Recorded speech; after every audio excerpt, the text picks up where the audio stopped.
participação e repassar para a gente. A gente começa então agora o nosso bate-papo mesmo. Agradeço a todos por terem vindo. O doutor Daniel Lopes, que é presidente do ITERPA, vai ficar só esse primeiro bloco com a gente. Vamos falar desses desafios todos, dos avanços do ITERPA nesses 40 anos, né, doutor Daniel? Boa tarde, viu? Obrigada pelo senhor ter vindo também. Eu queria começar o senhor explicando um pouquinho. Eu sei que hoje vocês, para comemorar, como parte das comemorações desses 40 anos do ITERPA, vocês fizeram um seminário, né? Estão realizando um seminário no hangar. O governador participou agora de manhã do seminário, e nesse seminário vocês falam disso, das perspectivas, da regularização fundiária do Pará, os avanços, o que foi feito e tal, que é um assunto complexo, né? Há muito o que fazer, mas eu queria que o senhor começasse explicando exatamente quais são as atribuições do ITERPA, porque acho que muita gente confunde o ITERPA com o INCRA, no sentido assim, de quais são as missões desses órgãos, né? E o que cabe exatamente ao ITERPA. Muito bem, muito boa tarde a todos que nos assistem. E dizer das atribuições do ITERPA significa o seguinte: nós somos responsáveis pela regularização fundiária das terras do Estado. Que terras são essas? Aquelas que estão sob a jurisdição do Estado do Pará. Por quê? Em 1971, houve um decreto do governo federal que federalizou a maior parte das terras do Estado, ou seja, 100 quilômetros a cada lado das rodovias federais implantadas, em implantação ou planejadas. Algumas dessas planejadas não foram nem implantadas, mas mesmo assim as terras se tornaram federais. E durante esse tempo, o governo federal, então, isso é inédito, isso só ocorreu na Amazônia, e aqui o Pará foi um dos estados mais afetados com essa política, porque é onde existia mais estrada e é onde foram projetadas mais estradas. Então, cerca de 71% das terras do Estado é federal. Então, nessa porção... São terras da União, do governo federal. Né? Então, a União Federal veio aqui, arrecadou, ou seja, identificou porções de terra, que se chama gleba, e matriculou em nome da União Federal. Então, essas terras passaram para a jurisdição federal. E aí, o INCRA tem a atribuição de fazer tanto a regularização fundiária como assentamento de trabalhadores rurais sem terra. Aí, isso é a atribuição do INCRA. Que é e aí reforma agrária, assentamento, tudo isso é o INCRA. Exatamente, tudo isso faz parte. Não compete a vocês, não compete. Né? A reforma agrária do Brasil é um preceito constitucional e é de atribuição privativa da União Federal. E restou ao Estado, então, em torno de 16% a 20% dessas terras.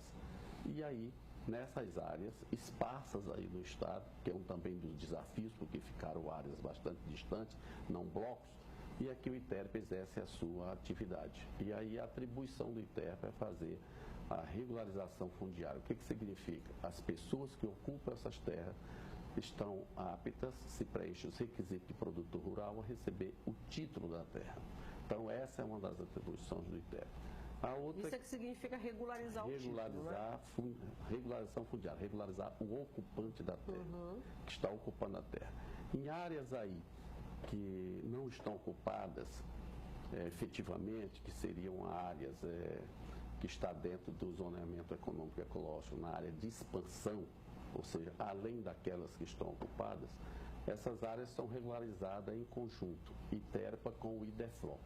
Então, normalmente são áreas que têm revestimento florístico de mata nativa, onde a política é diferenciada. Ali se trabalha com a regularização da floresta, para se fazer manejo e aproveitamento. Então, nessas parcelas de terras que ainda existe muita mata virgem, ainda bem, a floresta nativa ainda bem, parte o Estado até estabeleceu uma política, que foi o governador Jatene, que criou então as florestas estaduais. Então são florestas estaduais, onde tem uma gestão direta do IDEFLOR, fazendo licitações para que se possa aproveitar esse revestimento florístico de forma, digamos assim, racional, né, e dentro de uma técnica concebida sem prejudicar a floresta. E aí o ITERPA subsidiariamente trabalha com o IDEFLOR nessas áreas e concentra a sua atividade aqui de regularização onde exatamente está ocupado. Essas terras estão dentro dos 16% do Estado, né? Exatamente, dentro dos 16% do Estado. E aí nós vamos encontrar uma série de situações que começam por aí os desafios do ITERPA. Primeiro, já é um processo complexo o processo de regulação fundiária, porque requer um trabalho do ITERPA, das pessoas interessadas. No que diz respeito às pessoas interessadas, também precisam preencher requisitos legais para poder se habilitar a ser regularizadas, e todo um trabalho é necessário para isso, desde a identificação das pessoas que estão na terra, se efetivamente estão, que se preenche requisitos de exploração econômica, né, e de função social da terra. Então, isso tudo é um trabalho que requer a presença do ITERPA lá. Ao identificar as pessoas, identifica suas explorações, identifica também qual o relacionamento da pessoa com a terra, e é este produto que diz realmente se preenche requisitos para se habilitar a receber um título. Muito bem, essa é uma parcela do trabalho do ITERPA. Tem outro. Isso aí implica em diferentes situações diferenciadas. Por exemplo, nós temos populações tradicionais, aquelas populações que há muito tempo, de pequenos produtores, vieram de um ciclo econômico, que seja do extrativismo, que é vegetal, animal, que atualmente tem intenção em projetos de manejos, né, que seja manejo simplificado ou manejos coletivos, né, dessas populações tradicionais que assim vivem. Outros querem exercer um pouco do seu trabalho na exploração da agricultura mesmo para a subsistência. Isso é um público-alvo que nós temos. O outro são as comunidades quilombolas. As comunidades quilombolas é um público que ele já tem o direito sobre a terra. A Constituição do Brasil assegura essas pessoas onde eles estão, aquela terra é deles. Não tem que o requisito é eles estarem lá e nós podemos identificar até onde vai essa porção. São os remanescentes dos quilombos, né? Esses, então, vocês têm só que regularizar. O outro a gente regulariza preenchendo os requisitos, né, de produção. Esse aqui, por onde eles estão explorando, e até de forma antropológica, eles tiveram presentes os seus antecedentes. Então, ali nós... Mas essas terras quilombolas não precisam também... de estarem sendo exploradas agora no momento, quer dizer, a exploração que eu digo econômica, como plantação, outro tipo de coisa, exploração agrícola, não. Não precisa ser. Exatamente, precisa a presença deles. E eles têm direito a essa porção de terra aí para estabelecer o limite até onde eles já estiveram explorando também. E o outro requisito é que, né, essa porção de terra seja capaz de suportar uma exploração racional pelo conjunto de pessoas dessa associação, capaz de eles terem progresso. Doutor Daniel, as terras devolutas são de responsabilidade do ITERPA ou fica na parte da responsabilidade do INCRA? Pois é, terras devolutas são aquelas que ainda não foram arrecadadas pelo Estado e matriculadas em seu nome, para se tornar terras públicas. Então, essas terras, elas estão a ser identificadas pelo ITERPA, e é um trabalho que existe, que nós chamamos de arrecadação de terras. Então, nós temos uma equipe que estuda através dos mapas, estuda através dos levantamentos de campo, onde estão essas terras, e essas terras passam naturalmente por esse procedimento. Se não tiver qualquer registro sobre elas, mesmo ocupada, é um requisito que, para poder fazer a regularização para terceiro, ou seja, sair do patrimônio do Estado e ir para o patrimônio particular, que é preencher esses requisitos da regularização, então precisa naturalmente que anteceda a arrecadação dessa terra devoluta para poder se tornar pública e assim. Na época da anterior à Constituição, me corrija se eu estiver errado, o governo federal, na época dos militares, eles fizeram uma espécie de integração da Amazônia, integração do homem à Amazônia, de uma forma, me parece, um pouco assodada. Não sei se tinham alguma urgência em fazer isso. E a impressão que a gente tem aqui, a população civil, é que eles saíram distribuindo terras sem muita organização. E as pessoas começaram a vir para as terras, a produzirem, mas a parte documental não ficou muito bem esclarecida. É isso que hoje gera problema, por isso que hoje, além de ter o título, tem que se provar a idoneidade desse título, a sua correção, a sua veracidade? Provar a idoneidade do título, isso está tanto do lado federal como do lado estadual também.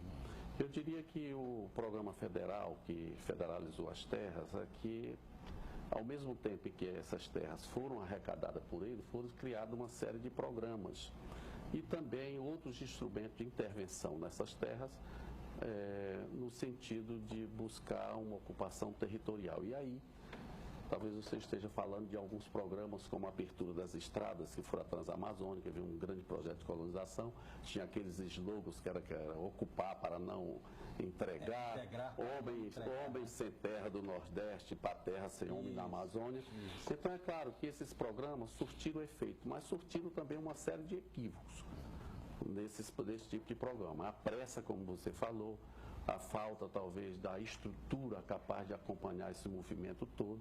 E hoje existe uma série de pendências aí que eu diria... Que nós sofremos as consequências até hoje, né? Com certeza, sofremos até hoje. E particularmente no que diz respeito à regulação fundiária a cargo do ITERPA, pendências existem aí que são desafios que nós temos que enfrentar, ou sozinho, outros que necessariamente tem que ser junto com o governo federal, porque senão não supera. Eu estive, inclusive, terça-feira atrás, aí foi no dia 3 de novembro, uma entrevista, uma audiência com a presidente do INCRA e toda a sua equipe, e buscando realmente um entendimento, uma parceria para que essas coisas acontecessem. Aí você me disse que tipo de problema nós temos.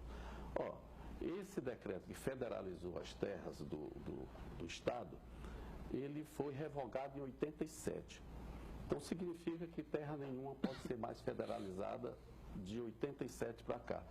Quanto tempo faz isso? 28 anos. Então, será que o governo federal conseguiu, então, consolidar e concluir o seu trabalho? Quer dizer, que ele iniciou em 71, tem 28 anos que ele não pode mais fazer isso. Nesses 28 anos, será que ele consolidou? E eu lhe diria que não. Então, isso que restou aí, mais alguns equívocos da forma de atuação do INCRA, repercute profundamente no Estado. Eu vou citar um caso, por exemplo. Se o INCRA arrecadou essas glebas, ele dividiu essa grande porção dos 100 quilômetros em imóveis individualizados, que se chama gleba. Aqui está uma gleba de 50 mil hectares, aqui está uma gleba de 100 mil hectares. Vamos registrar que isso aqui é da União. E o que ocorre até hoje? A maior parte dessas glebas não estão materializadas no campo, demarcadas no campo, onde é que está o limite de cada uma dessas glebas. E o que é da União Federal? É esse limite estabelecido de cada uma dessas glebas. O que não for limitado ali, que seja da União, assim no campo, é do Estado. Então, onde está a terra do Estado hoje? Não é da União. Se a União não materializa a terra, até onde está o nosso limite? Isso é um desafio para nós, é uma dificuldade de trabalho. Mas como é que é essa relação, então, com o INCRA, doutor Daniel? Já que o senhor disse que o senhor participou agora de uma reunião com a presidente do INCRA, quer dizer, como é que está sendo esse entendimento, já que o senhor está falando exatamente disso, que tem que haver essa parceria entre ITERP e INCRA, né? A intenção nossa e o propósito é de assinar um termo de cooperação técnica capaz, não apenas de intenção, que de boas intenções... O inferno está cheio. E a gente não vai conseguir concluir trabalho dessa ordem. Então, o que nós queremos, além da boa intenção, não é protocolo de intenções, não queremos protocolo de intenções, nós queremos um acordo de cooperação técnica capaz de dizer o INCRA faz isso, o ITERPA faz isso. Então, como foram estimadas essas glebas arrecadadas, para dizer que é federal, quando se materializa, eu tenho certeza que a maior parte delas não ocupam completamente o lugar que eles dizem que tem. Ou seja, tem mais terra dita federal do que na verdade, do campo do que está no papel. Então, essas áreas, vamos chamar assim, de sobra de terra dessas glebas, estão ocupadas por pessoa também que fica, de uma certa maneira, indefinida. Quem vai regularizar, esse ou aquele? Esse é um dos grandes problemas. Esse é um dos grandes problemas. Nós temos outro problema também, que é um desafio, que há, por falta disso, ocorre assentamentos feitos pelo INCRA, pensando que era terra federal, é terra estadual. Eu já ia perguntar isso. Tem isso. Então, isso é um imbróglio que precisa ser resolvido. A outra questão também que nós temos dos conflitos fundiários. Quer dizer, está na terra... Aliás, não precisa estar em terra do Estado nem em terra federal. Porque quem resolve esse tipo de conflito no que diz respeito a assentamento realmente é o programa de reforma agrária. Então, isso é uma outra linha de atuação que nós estamos procurando no governo federal, para que a gente busque o entendimento até onde vai a responsabilidade. Eu entendo que a responsabilidade do governo federal vai até buscar os acampamentos de trabalhadores sem terra que estão no Estado, buscar a terra pelas diferentes formas e instrumentos da reforma agrária e assentar. quando visualizar uma terra que é do Estado, tem que se entender com o Estado, e o Estado está disposto, inclusive se a terra não estiver ocupada no momento e possa ser ocupada, de nós passarmos a esses movimentos para que sejam assentados. Exemplo como esse nós temos, estamos colocando também nesse plano de trabalho que nós estamos propondo com o INCRA, e ver se esse desafio resultante dessa federalização, que foi uma intervenção tão forte no Estado, mas já está consolidada em tantas situações ao longo desses quase 50 anos, e 20 anos, 28 anos que deveria já ter sido concluído e não foi, a gente possa contribuir, o Estado. Porque essas coisas repercutem aqui no Estado em todos os sentidos. Veja bem, se nós temos acampamentos de trabalhadores sem terra, e temos vários, se resolver esses assentamentos agrários, com certeza reduz as tensões no campo, reduz as tensões. Hoje se fala muito de reintegração de posse. O que é a reintegração de posse? São áreas de propriedade ou pretensas propriedades que foram esbulhadas na sua posse, ou seja, as pessoas sem terra desesperadas foram lá ocupar um pedaço. Agora, vamos imaginar, se a parte dessas pessoas estão em acampamentos, recebendo hoje, digamos assim, a cesta básica do INCRA, esperando enquanto são assentados, muitas vezes parte deles que estão nos acampamentos ou já estiveram numa área invadida ou estão olhando alguma propriedade. Se resolvermos esse assentamento agrário com maior agilidade, com certeza esse desafio da reintegração de posse será menor. Isso aí é um processo que já vem há muito tempo, é um processo a longo prazo, né? Longo prazo. Deixa eu ver o que tem do telespectador para o senhor, que pergunta. O Fabrício Amador, ele pergunta o que o ITERPA tem feito para aprimorar a bovinocultura no Estado, a melhora dos índices zootécnicos e o ganho de novos mercados.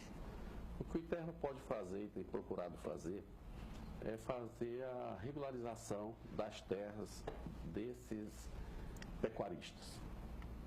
E tem uma porção significativa deles que estão em terra do Estado. Alguns desses municípios já tiveram esse trabalho realizado. Por exemplo, Paragominas, eu diria que nós estamos basicamente concluindo a regularização fundiária. Aliás, agora, este ano, nós vamos concluir a regularização fundiária de todos os pequenos produtores que estão em Paragominas, no município de Paragominas. E já emitimos cerca de mais de 100 títulos de terra para essas pessoas do agronegócio, que são os pecuaristas. Né? Outra porção lá naquele município vai ser feito o trabalho de certificação de documentos já expedidos. Então, eu creio que a contribuição do ITERPA no que diz respeito à regulação fundiária é uma contribuição bastante importante e forte para os pecuaristas, porque daí permite que eles acessem uma série de políticas públicas, entre elas crédito rural, regularização já ambiental das suas propriedades, a partir do seu título, que também é feito paralelamente.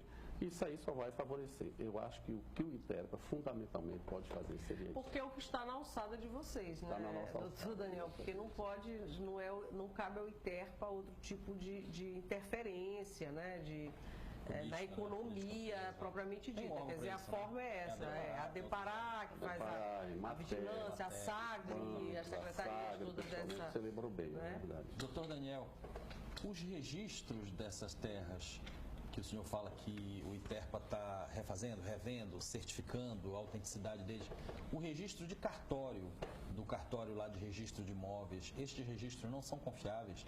Porque seria muito simples o ITERPA fazer um levantamento nos cartórios, que são, todas as localidades têm a cobertura da jurisdição do cartório, e a partir dos títulos lá registrados, iniciar a regularização de terras.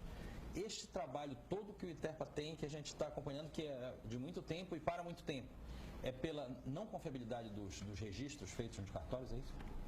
Tem essa questão de confiabilidade, sim, mas isso é histórico, porque o Arquivo Fundiário do ITERPA, ele hoje já reconhece que foram expedidos no Estado, entre órgãos, entre documentos de Itaeba da Coroa, que são cismarias que ocorrem tanto na área federal como na área estadual, que tem que ser certificadas essas cismarias, existem tantos outros documentos.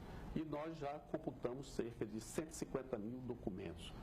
Documentos esses que têm naturezas diferentes. São mais de quase 20 tipos de documentos expedidos. No passado, havia as limitações para se fazer as coisas, e é por isso que está sendo revisto, inclusive por questão de lei mesmo, cada um desses documentos expedidos.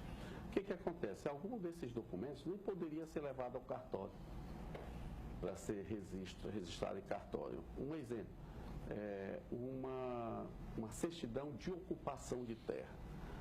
No passado se expedia, eu certifico que você é um ocupante dessa terra para no futuro você se habilitar a uma regularização. Tem documento dessa natureza que não é documento de propriedade, foi registrado em cartório de imóveis, como se propriedade fosse o documento de propriedade. Tem outros exemplos, isso é histórico, vem ao longo do tempo há equívocos dessa ordem. Existem registros também em cartório de documentos expedidos por município. No Brasil, o município não tem terra, as terras são ou da União ou do Estado, por algum equívoco do passado. Tem títulos também, não podemos dizer que não são verdadeiros, são falsos. Tem duplicidade de cadeias, ou seja, tem uma pessoa que tem um título aqui expedido, e não sei por que razão, a pessoa ocupa uma terra em outro lugar, e cria uma escritura com base nesse título daqui. Então, uma outra cadeia dominial. Então, isso também aconteceu nos cartórios.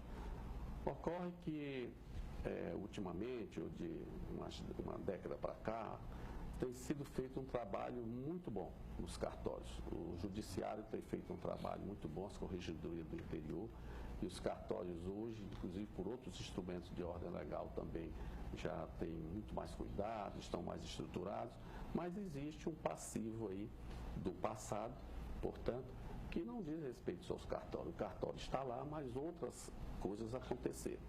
É por essa razão que surgiu uma lei, que foi quando surgiu o georreferenciamento. O georreferenciamento hoje de terras, ele te dá uma facilidade, porque tem equipamentos fáceis para fazer isso, fazer um perímetro das áreas. Então surgiu uma lei federal dizendo que no Brasil, não é só no Pará, todas as propriedades, inclusive tem prazo, dependendo do tamanho dessas propriedades, tem que fazer agora o georreferenciamento. É uma demarcação, né, que é feita, portanto, com esse tipo de equipamento, e cada um tem que fazer isso para poder ir ao INCRA e tirar o CCIR, que é o cadastro, que é o certificado de cadastro de imóvel rural, para dizer, eu tenho essa terra e eu estou neste lugar. E aí, o ITERP e o INCRA, e aqui falando do ITERPA, basicamente, todos esses documentos aí do passado vão passar por isso, mais cedo ou mais tarde, vão passar por isso. E estão passando. E você que falou de desafios, um dos grandes desafios do ITERPA é também estar estruturado para poder dar conta desse trabalho. Eu ia perguntar exatamente isso para o senhor. É um trabalho vasto que vocês têm que fazer, complexo, né? São muitos os desafios. Como é que está o ITERPA de estrutura, já que são 40 anos desse órgão, de estrutura de pessoal também? Como é que vocês estão nesse sentido? Quer dizer, precisaria de muito mais servidores? Como é que está funcionando isso? Sim, o governador já ele criou um programa, inclusive através de decreto, de modernização e fortalecimento do ITERPA.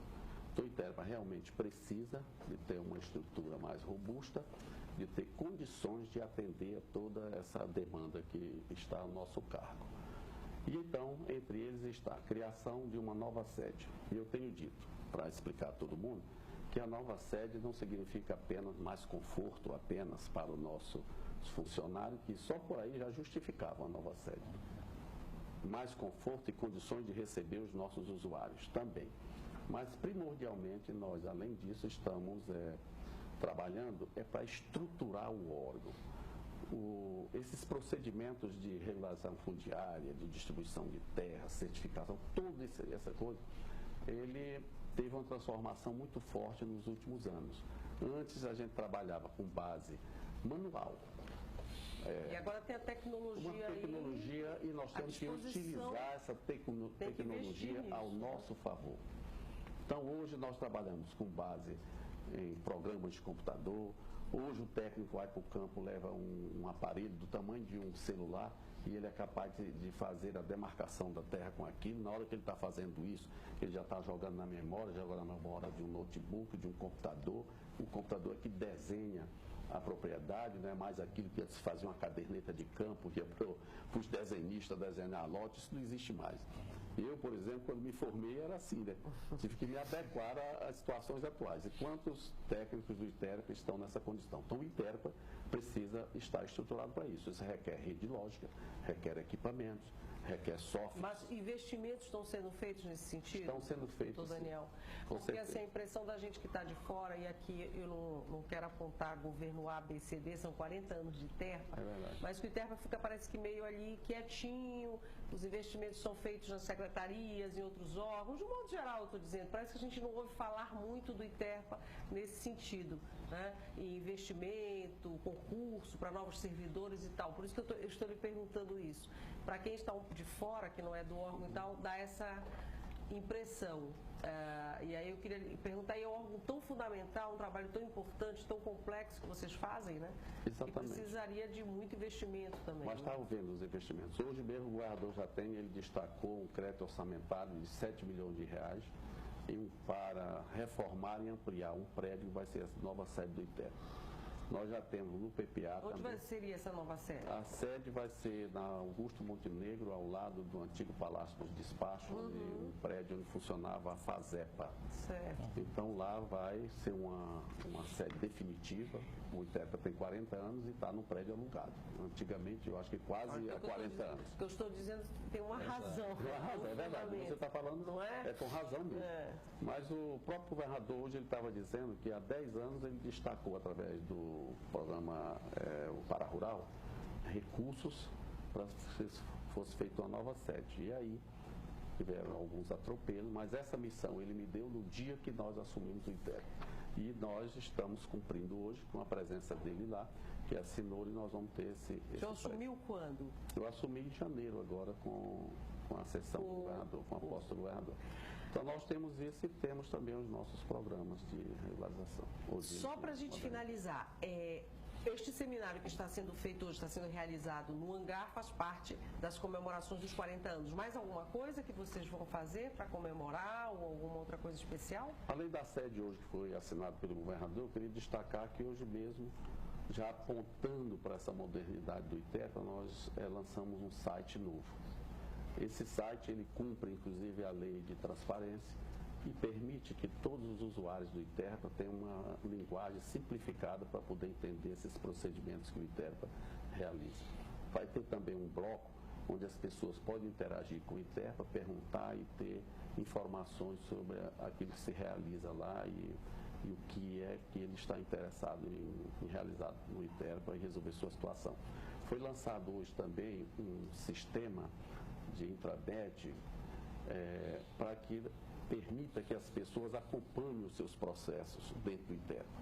Ele vai na internet, tira um espelho e diz onde o processo dele está, o que foi feito ali, se seguiu para uma outra sessão, dizer o que vai ser feito lá, e nós não estamos inventando nada, que o judiciário hoje já tem isso, e nós lançamos isso também. O outro grande trabalho que nós estamos fazendo nesses 10 meses aí foi o CAF, o Cadastro Rural Fundiário. Então esse cadastro vai permitir o seguinte, de que as pessoas, onde elas estejam, realizem o seu cadastro de forma declaratória. Isso também, para nós do fundiário, foi um desafio, mas para a regularização ambiental não é, porque já existe o CARP, que é o Cadastro Ambiental Rural, que permite as pessoas fazerem isso. O ITERPA vai deixar de ir à casa de cada um, pelo menos no primeiro momento, e cada um, através da prefeitura, através de uma série de entidades, trabalhadores rurais, pode essas pessoas sair do anonimato e vir para o ITERPA através desse tipo de cadastro. Então, essa é uma ferramenta que já está concluído um trabalho. Essa semana vou assinar um convênio com os municípios verdes, que de fato vai desenvolver este programa para nós. Então tem muito trabalho pela frente, muito desafio, né, doutor Daniel? Muita coisa para fazer nesses 40 anos. Nós parabenizamos os servidores do ITERPA nesses 40 anos de aniversário de criação do órgão. Desejamos a todos um bom trabalho. Ao senhor agradecemos por ter vindo aqui também, conversar um pouquinho com a gente. Agradeço muito. Muito bem, muito obrigado. E eu quero me dirigir ao público também agradecendo essa oportunidade, agradecendo a você, porque daí nós tiramos o ITERP um pouco do anonimato. Do anonimato. Aqui você já é um veículo onde nós estamos dizendo que os investimentos estão acontecendo, é a modernidade do ITERP. Faz o ITERP? Um grande trabalho realizado para atender aí os anseios dos usuários. Obrigado por ter vindo, doutor Daniel Lopes. Nós vamos para o intervalo agora. Eu lhe agradeço, doutor Daniel, vai precisar sair, porque hoje, como eu já disse aqui várias vezes, está sendo realizado esse seminário no Hangar. Então, fazemos um intervalo rapidinho. No próximo bloco, vamos conversar com o Ciro Liz. O Ciro é antropólogo.